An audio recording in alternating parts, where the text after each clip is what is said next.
Елімізде көлік салығын төлейтін күн жақындап келеді. Оны әр жылдың 1 сәуіріне дейін төлеу керек. Ал берешекке белшесінен батып, төлемей жүргендердің көшін Алматы бастап тұр. Мегаполисте 26 мың борышкердің жалпы қарызы 3,5 миллиард теңгеге жеткен. Ал көлікке салықты уақытылы төлемеген жағдайда қандай жаза қарастырылған?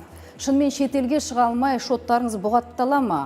Алматылық тілші Жадыра Омаржанның материалынан білейік. Елімізде 539 мыңнан астам адам көлік салығына шамамен 15 миллиард теңгедей қарыз. Көш басында Алматы тұр. Мегаполисте 26 мың борышкердің берешегі 3,5 миллиард теңгеге жеткен. Одан кейінгі орында Алматы облысы, онда 24 мың борышкер 2 миллиард теңгеден астам қарыз. Ал Астанада 20 мың борышкердің 1,6 миллиард теңге берешегі бар. Алматылық 12 жылдық өтілі бар Жаслан Жаңатай олардың қатарында болғысы келмейді. Ол қайта жыл сайын темір тұлпарына салықты дер кезінде төлейтінін айтады. Өйткені айыппұл төлеп, қалтама салмақ салғым келмейді дейді. Машинам негізі 96 жылғы, объем 1,8. Алдыңғы жылы мен 13.200 төлегем налог. Негізі жыл сайын төлеп тұру керек налогты.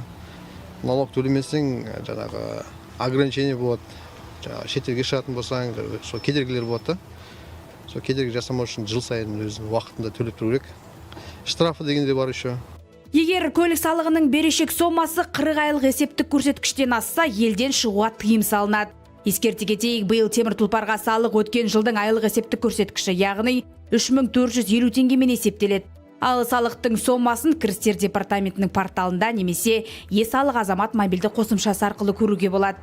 Осылайша мамандар қажетсіз шығындарға ұрынбау үшін салықты уақытылы төлеу керектігін ескертеді. Көлік салығын төлемеген адамдарға әрбір күн үшін өсімпұл есептелінеді.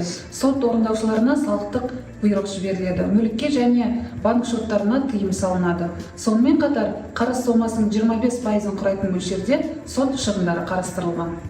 Негізі салықтың есептелген сомасы дүйімелге 15 наурыздан бастап хабарлама түрінде жіберіле бастады. Ал төлемді екінші деңгейлі банктердің мобильді қосымшаларында төлеуге болады. Жадыра Омаржан, Рашид Жексенбай, Атамекен бизнес.